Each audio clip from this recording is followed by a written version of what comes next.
mobility of the thoracic spine, all movements are possible. All movements are possible in the thoracic spine. Thoracic spine. All movements means what here? Flexion, extension, lateral flexion, and rotation. All movements are possible. Even though upper thoracic region, that means T1 to T6, T1 to T6, upper thoracic region, these flexion, extension are less. Flexion, extension are less because of the presence of rib cage. And at the same time, facet orientation. Facet orientation in the frontal plane. Facet orientation in the frontal plane. Frontal plane movements. Suppose simply for example, frontal plane movements. Example means abduction and adduction. So because of this frontal plane orientation of the facet joints in upper thoracic region, here only possible movements are lateral flexion and rotations. So if we need thoracic spine, flexion, extension, facet orientation. Facet orientation should be in sagittal plane. If the sagittal plane orientation are there, then it will allow for flexion and extension. But here upper thoracic region, these are in frontal plane orientation, so that's why here only lateral flexion rotation movements are possible. Okay, next point, lower thoracic region. If we come to lower thoracic region, it means from here lower thoracic region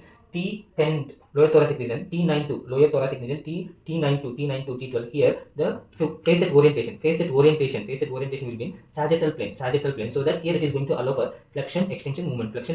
So that what it is saying, upper thoracic region, here only lateral flexion will be possible because of the facet orientation in the frontal plane. Here lower thoracic region, here facet orientation will be in sagittal plane, so that it will allow for flexion extension movements of the thoracic spine, lower thoracic region. Now if we come to lateral flexion and rotation are more in the upper thoracic region, because of the facet orientation, what orientation? Frontal plane orientation. So because of the frontal plane orientation of the facets, the upper thoracic region, lateral flexion and rotation will be more.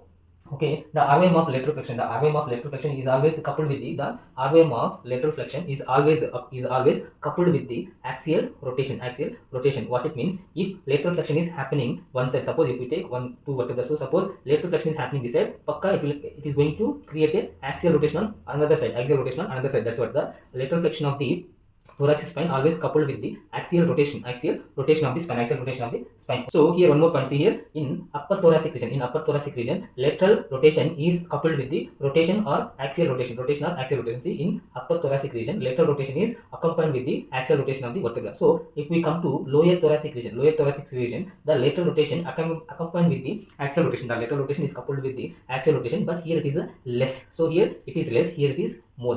That's the point here. Because why it is more here? Because of facet orientation. Why it is less here? Because of facet orientation. Here lower thoracic region facet orientation will be sagittal plane. So because of the orientation, everything is because of the facet joints orientation. Okay, how the facets are oriented. So because of the orientation of the facets, here lower thoracic region, lateral flexion accompanied with the axial rotation will be less.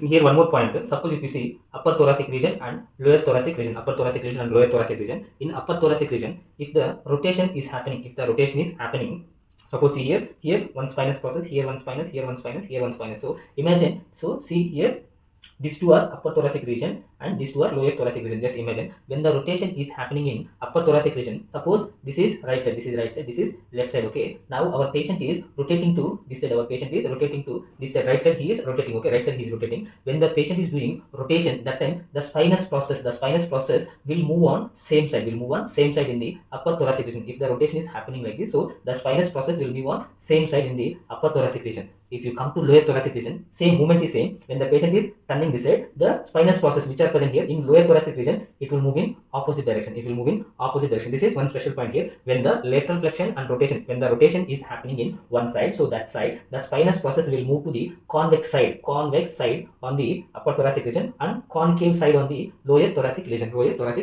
Okay. Now we'll see limitations for the movements.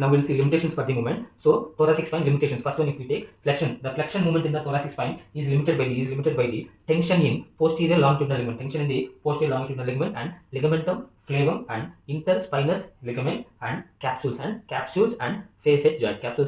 So all these things are going to resist the flexion movement. And second point, extension. If you take extension in the thoracic region is limited by the contact of spinous processes, and at the same time here facet joints, contact of spinous process and facet joints and lamina. Okay, lamina of the thoracic spine, and at the same time tension in the anterior longitudinal ligament. So these structures are going to oppose the extension of the thoracic spine. If we come to lateral flexion, it is going to see here extension. One more special point, abdominal Abdominal muscles also going to restrict mean oppose the extension of the thoracic spine. Okay, here lumbar flexion, if we come to lumbar flexion, it is going to resisted by the facet joints. Okay, facet joints, mostly facet joints, it is going to resist. And then here, and one more point here, we can say that intertransverse ligament, we can say. Okay, if we come to rotation, okay, then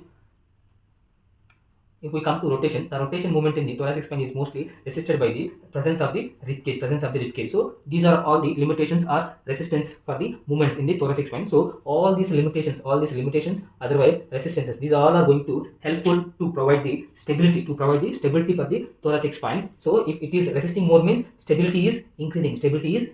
So if you observe here, the lateral flexion here, resistance things are less, and rotation also resistance things are less. So because of these two structures, because of these two areas here, resistance forces are less. So that's why here resistance stresses are less. Okay, resistance stresses are less, and at the same time facet orientation also different in this thoracic region. So that's why lateral flexion, rotation movements are more in the thoracic spine compared to flexion and extension. Clear?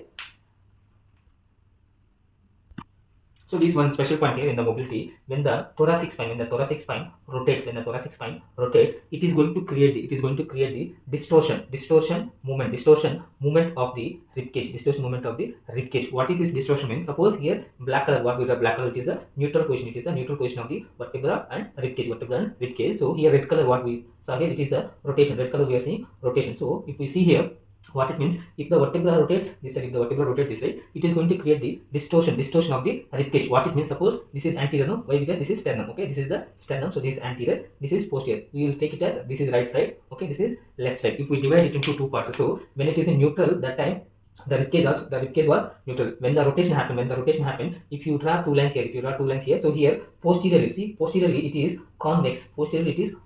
On the left side and concave on the anterior. See here, if you take left side, so left side, when the rotation happened, that time the convexity will come to the posterior surface, and concavity mean flat will come to the anterior on the left side. If you take it on right side, it is reverse. Right side anterior will be convexity, anterior rib cage will be like convexity, posterior will be like flat, or concave. So this is nothing but the distortion movement. And one more point, the amount of rotation is happening in thoracic spine is because of the presence of two joints, that is costo-transverse joint and costo-vertebral joints. If these two joints are stiff, so here point is the amount of rotation which is happening in the thoracic spine is because of the two joints, costo-transverse joint and costo-vertebral joint. How this is connected means how much the ribs can go for distortion. That much will get RYM more. If the ribs can go for more distortion like this, okay, then rotation RYM will be more. If the ribs are not going for more distortion, then rotation movement will be less. So according to the age,